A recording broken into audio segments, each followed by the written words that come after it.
નમસ્કાર સજ્જનો, સ્વાગત છે આપનું અમારી યુટ્યુબ ચેનલ ક્રિએટિવ ગુજરાતી પર.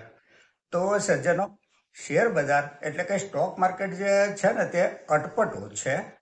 અને અટપટું એટલા માટે છે કે આમાં દરેક દ્રષ્ટિકોણથી અને દરેક મોરચે નજર રાખવી પડે છે. જો નજર ચૂક થાય તો દુર્ઘટના ઘટે જ અનિવાર્ય છે. અને અટપટાની સાથે સાથે માર્કેટ અળવિતરું પણ છે. અળવિતરું એટલા માટે છે કે જો કોઈને રૂપિયા કમાવાની ઉતાવળ થાય અને જો ફ્યુચર ટ્રેડિંગમાં જાય ને તો બરાબરના સરખા કરી દે માર્કેટ. અને અટપટું અળવિતરું તો છે જ, તેની સાથોસાથ રહસ્યમય પણ એટલું જ છે.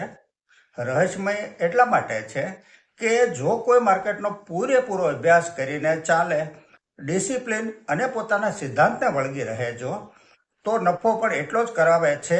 માટે રહસ્યમય છે માર્કેટ. કારણ કે તારણો એવા પણ છે કે સૌથી વધારે વળતર જો કોઈ આપતું હોય ને તો તે સ્ટોક માર્કેટ છે.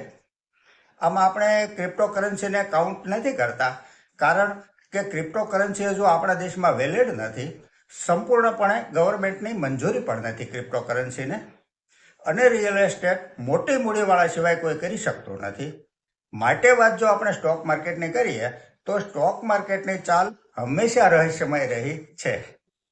વર્તમાન સમયમાં જો આપણે જોઈએ ને તો સૌથી વધારે શું ઘટેલું છે તેવું આપણે કોઈને પૂછીએ એટલે તરત જ જવાબ મળે કે સ્મોલ કેપ ઇન્ડેક્સ. પરંતુ small cap, mid cap, large cap એ ત્રણેય માર્કેટ કેપની દ્રષ્ટિએ કાઉન્ટ થાય છે. સેક્ટર વાઇઝ વધારે ઘટાડો શેમાં? તો મોટા ભાગે જવાબ એવો મળે છે કે આઈટી સેક્ટરમાં. પરંતુ એવું નથી. યુદ્ધ વિરામની પૂર્વ સંધ્યા સુધી જો સૌથી વધારે ઘટેલું એક સેક્ટર રિયલ એસ્ટેટ પણ હતું, જો કે છે જ, હજુ પણ ઘટેલું છે.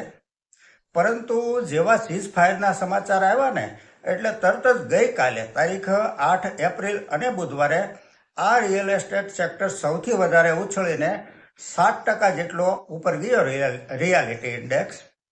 અને પછી માર્કેટની આ ચાલ કાયમ રહેલી જ છે. હંમેશા ખેલાડીઓની નજર ચૂકવી દેતું હોય છે. માટે રહસ્યમય છે માર્કેટ. અને આ સેક્ટર પાછું એવું છે કે જે ડાયરેક્ટલી અન્ય દેશો ઉપર આધારિત પણ નથી. તેને ખરીદવું હોય અથવા વેચવું હોય, મોટા ભાગે આપણા દેશમાં જ અંદરો અંદરનો વ્યવહાર છે.